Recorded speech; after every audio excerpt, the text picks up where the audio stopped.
There are 10 to 11 easy steps you should consider taking after you start a new business or set up a new LLC, because it's going to make your life 10 times easier when it comes to taking care of stuff like hiring people, filing taxes, and growing your business overall. So if you have registered as an LLC or a corporation, then in this video, what I want to do is cover 10 to 11 things that I recommend you do after your business launch, explain why these things are so important, and then give you some tips and steps so that you can take care of these tasks very easily.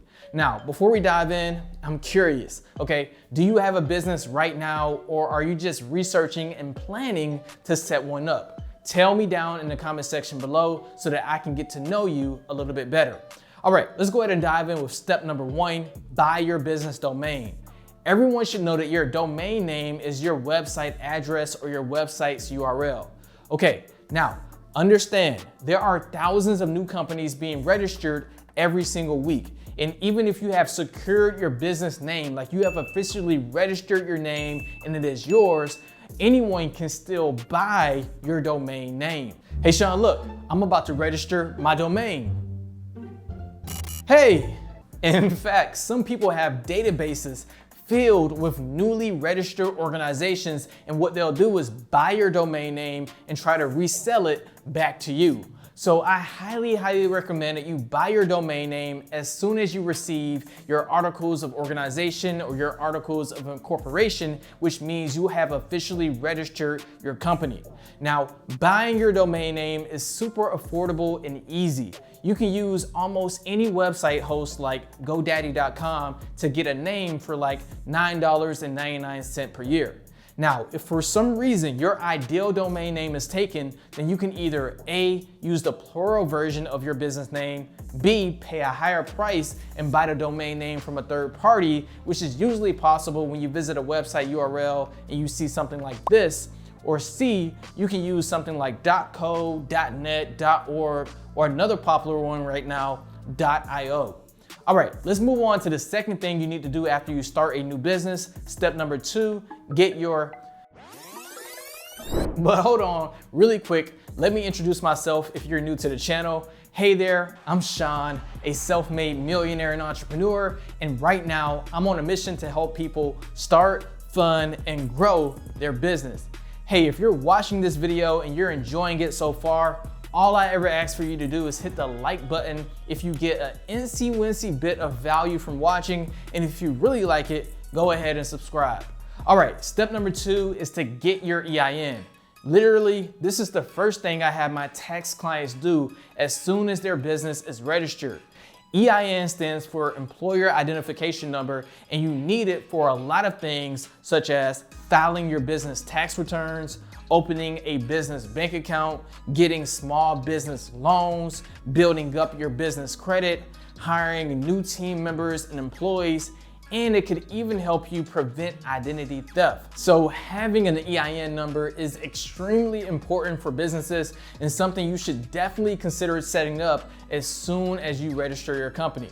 Now, I have an entire video where I break down step by step everything you need to know about EINs, so I'll link that video at the end of this one so you can check it out right after you finish. For now, let's go ahead and move on to step number 3, open business bank accounts.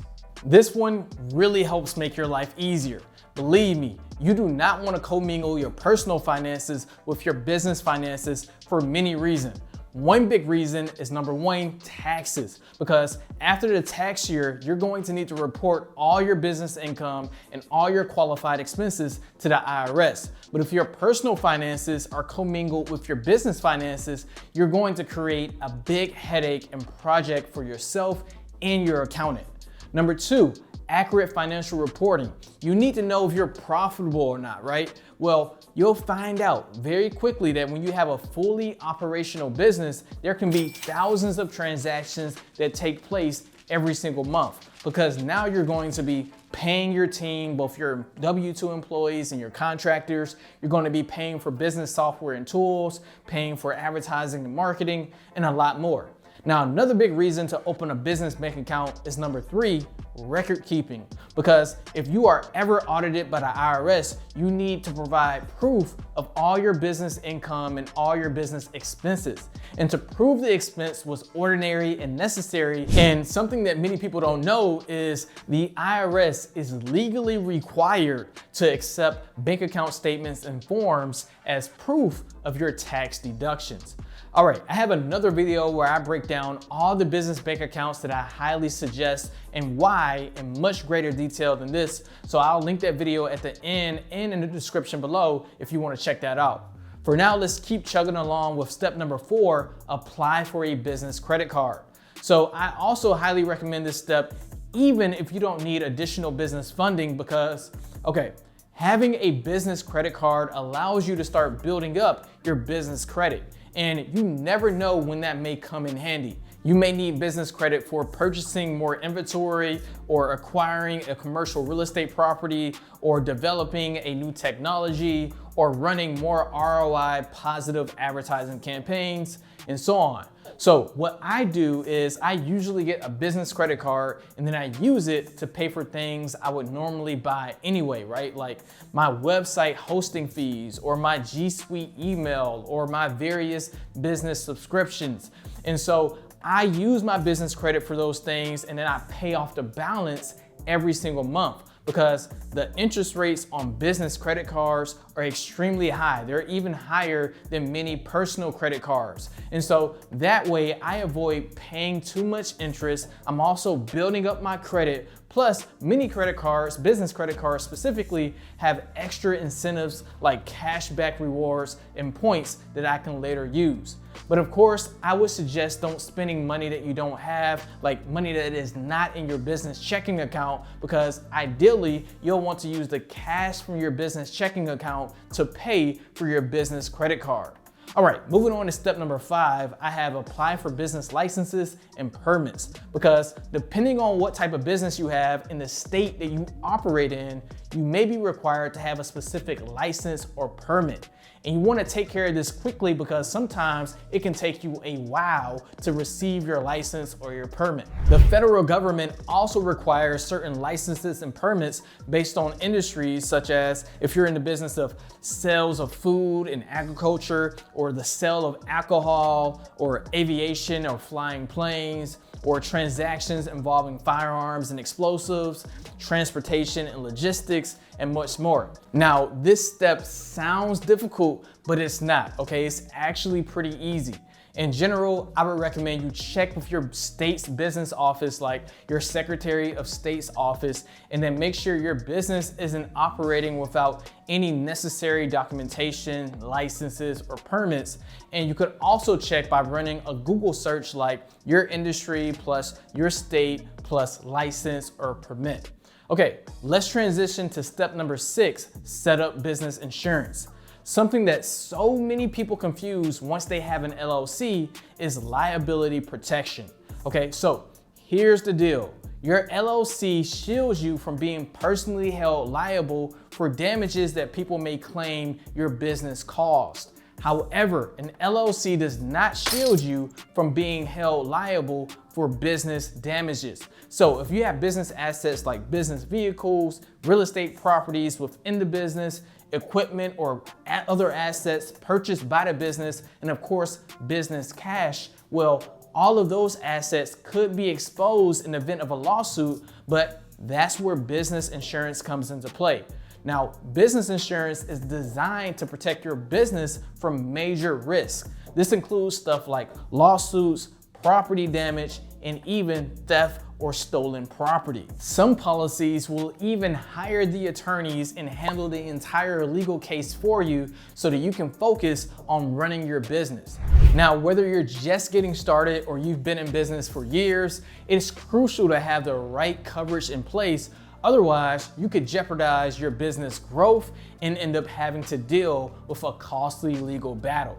I'll put a link to a video I did on business insurance as well, so you can check it out if you want to learn a little bit more. Because remember, your LLC cannot protect you like the right business insurance policy can. Now, I'll quickly admit that if you're a new company with a lot of business assets, then you could push this step off until a little bit later. All right, step number 7, create an online presence. If you don't have a way for people to find you online, are you even a business? Hey Sean, look, I have a business without a website. Hello? Because otherwise, people will have a hard time finding your company. So after you start an LLC, you need to set up an online presence. The first thing you're going to want to do is determine what your official business address is going to be. And sometimes that's obvious and sometimes it's not. For example, if you're going to have a physical location like a retail store or renting out office space, then that's going to be your official business address. But if you're going to have a remote location, then maybe you'll want a PO box or a virtual address so people don't end up visiting your home address. Now, once you have your business address, then the second thing to set up is your business phone line. Now, there are so many ways to go about setting this up. You could approach an established telephone company like AT&T or Verizon to get a business line and a new phone. Or what I found to be more affordable for one of my companies is using a VoIP or voice over internet service. And this allows you to have a digital phone number and take internet calls. Now, I like using this service because when you have many people on your team, it's just easier to deal with. Now, once you have your address and your business phone number confirmed, then the fun part starts. From here, you can start setting up your business in online directories, okay? Directories like Google Maps or Yelp for Business or Square check-ins or Facebook and other social media accounts, and many other directories like yellowbook.com or thumbtack.com. Now, you get free benefits, big benefits immediately once you register in directories. Number 1, you basically get free organic marketing from people being able to find you online. Number 2, you get picked up by Google search and you increase your domain authority once you build a website. And then number 3, you start establishing business credit by showing a history of operations. Plus, another good reason to set this up after you have started an LLC is to claim your business on these online directories before someone on the internet claims it first. Now, of course, the fourth thing to do would be to build a website and your blog to help your company's ability to get found online. So business address, business phone number, online directories, website. Moving on to step number 8, I have set up QuickBooks and payroll. Earlier, I talked about how you want to keep your personal finances and your business finances completely separate. And one of the best ways to do this is to keep track of everything through a process called bookkeeping. Specifically, I use QuickBooks Online to keep track of all my business income, all my business expenses, payroll, and to see important financial statements like my profit and loss statement or balance sheets. Now, this is especially important if you're starting a business and you know you're going to need to hire W-2 employees or contractors, or even yourself if you plan to have an S corporation. Because you will need to run payroll, which means you need to start issuing checks or direct deposits. And then you'll also want to be able to hand out 1099s and W-2s so your team members can file their taxes. Now, QuickBooks has a great payroll service as well. And if you need to get it set up, you can get a discount on QuickBooks by clicking my affiliate link down in the description below. Step number 9, I have review your business plan. Now, it shouldn't take you very long to finish all the prior steps, but I would guess that most people can finish this list within the first 30 days of their business operations. However, after setting all of this stuff up and being so focused on all these technical details, you may find yourself a little bit disconnected from your original idea. That's why step number 9 is to go back and review your business plan. Because now that all the administrative work is taken care of, then it's time to execute. It's time to refocus and actually follow the plan that you spent so much time creating.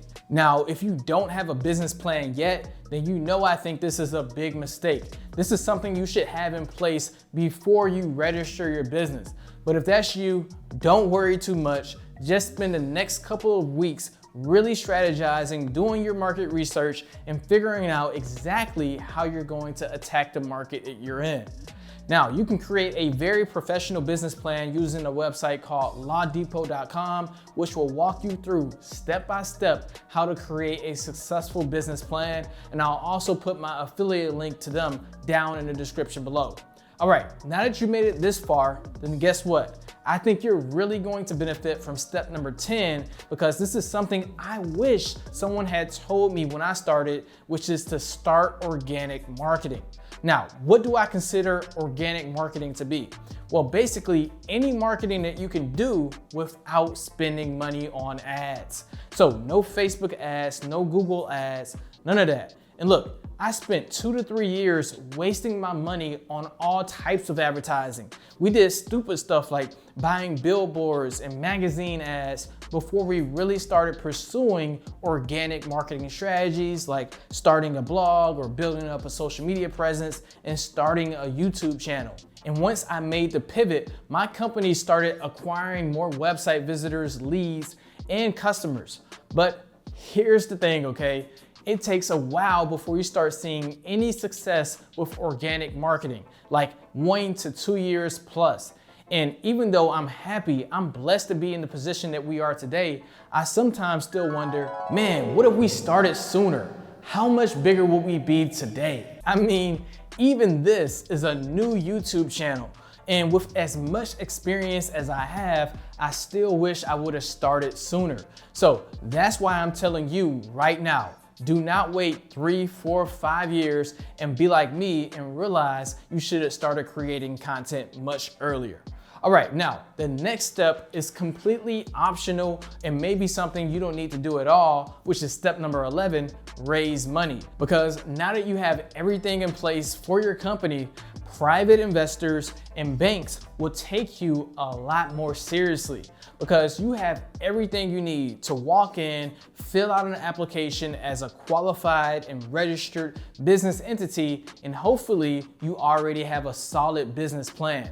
Heck, at this point, you may even have some momentum or sales to show lenders that you are headed in the right direction.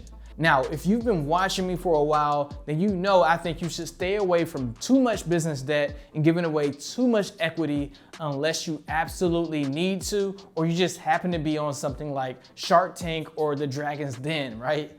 All right, so take care of these 11 steps after you start your LLC, and you'll be thankful that you did. Don't forget to like, comment, subscribe, and all of that if you enjoyed the video.